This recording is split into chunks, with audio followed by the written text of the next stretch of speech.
Well, thank you very much, everybody. We're going to have just a quick session with Steve Moore. Everybody knows Steve Moore with the Heritage Foundation, highly respected, one of the most highly respected economists and people that watch your money and know more about your money and your life than probably anybody I can think of.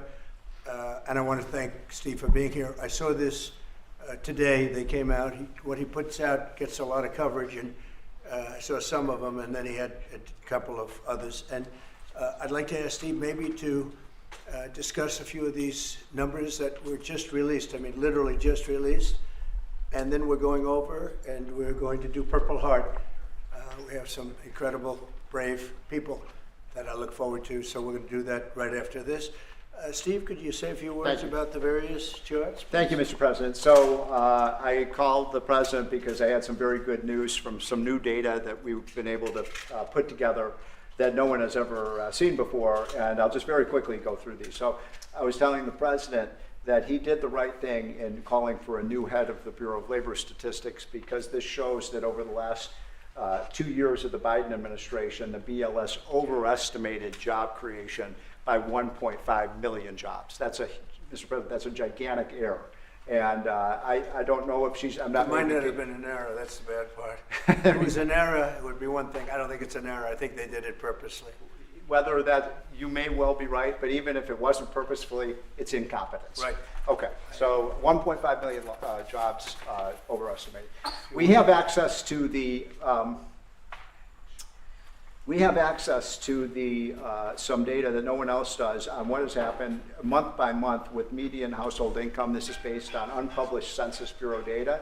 It will be released sometime in the next 6 months, but we get an advanced look at it. And so I was telling the President in his first 5 months in office, starting in January through the end of June, the average median household income adjusted for inflation for the average family in America is already up $1,174. That's a huge, an incredible number. Yeah. Just came out. Just came out. So that's a giant gain. And if I would have said this, nobody would have believed it. There's your number. We're doing well. So the next one compares, we finally have the 2024 data on what happened with real family income in the United States.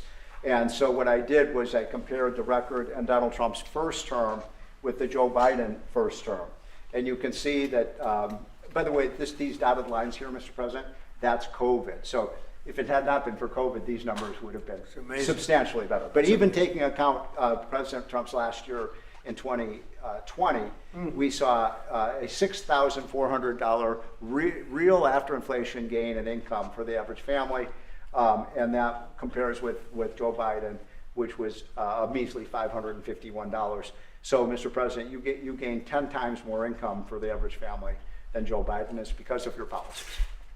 And that's taken into consideration COVID, Yep. Which a lot of times you don't have to do that. Because but we were I'm very glad you did. We were that. over No, we were almost 8,000 until. Look at that number.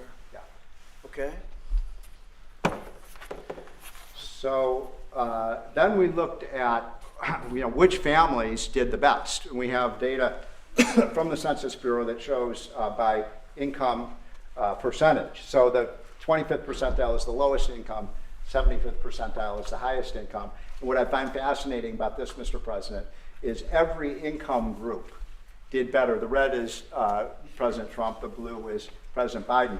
Every single income group did better under President Trump. But what's really amazing is look what happened under Biden. The lowest income group lost income under Biden. They were poor 4 years after Biden's presidency. No gain virtually whatsoever for the middle class.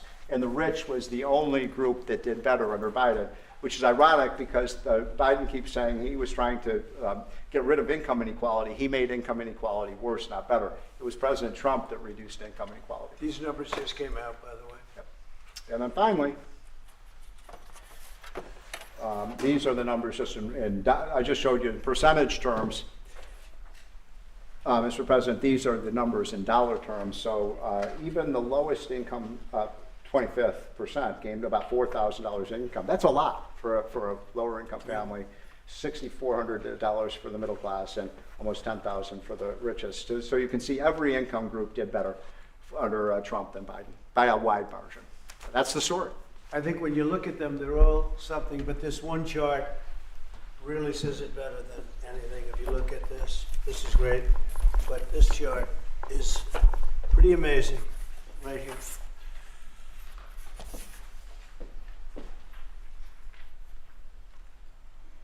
All new numbers. Okay, so we're going to go now over to the East Room, and we're going to celebrate some very brave people with the Purple Hearts. Yeah, please. Mr. President, just to follow up on the India tariffs, do you expect increased trade negotiations, since you've announced the 50% tariff? No, not until we get it resolved.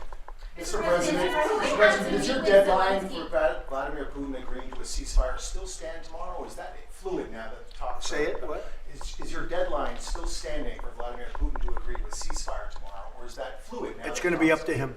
And do you, We're going to see what he has to say. It's going to be up to him. Very disappointed. Yeah. and do you have to meet with, does Putin have to meet with Zelensky in order and before you and Putin have to meet? Or are you No, hope- no.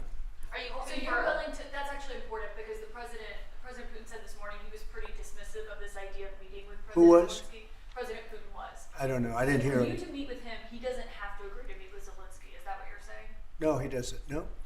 So when do you think that meeting? They would like to meet with me, and I'll do whatever I can to stop the killing. So last month, they lost 14,000 people killed last month. Every week is 4,000 or 5,000 people. So I don't like long waits. I think it's a shame. And they're mostly soldiers. They're Ukrainian and Russian soldiers, and some people from the cities where, missiles are lobbed in and you'll lose 35, 40 people a night, which is terrible. But no, mostly it's soldiers, and you're talking about, on average, 20,000 a month. 20,000 people are dying a month. Young, generally young people, soldiers. We're going to, speaking about soldiers, we'll see you over for Purple Hearts. Thank you. Thank you.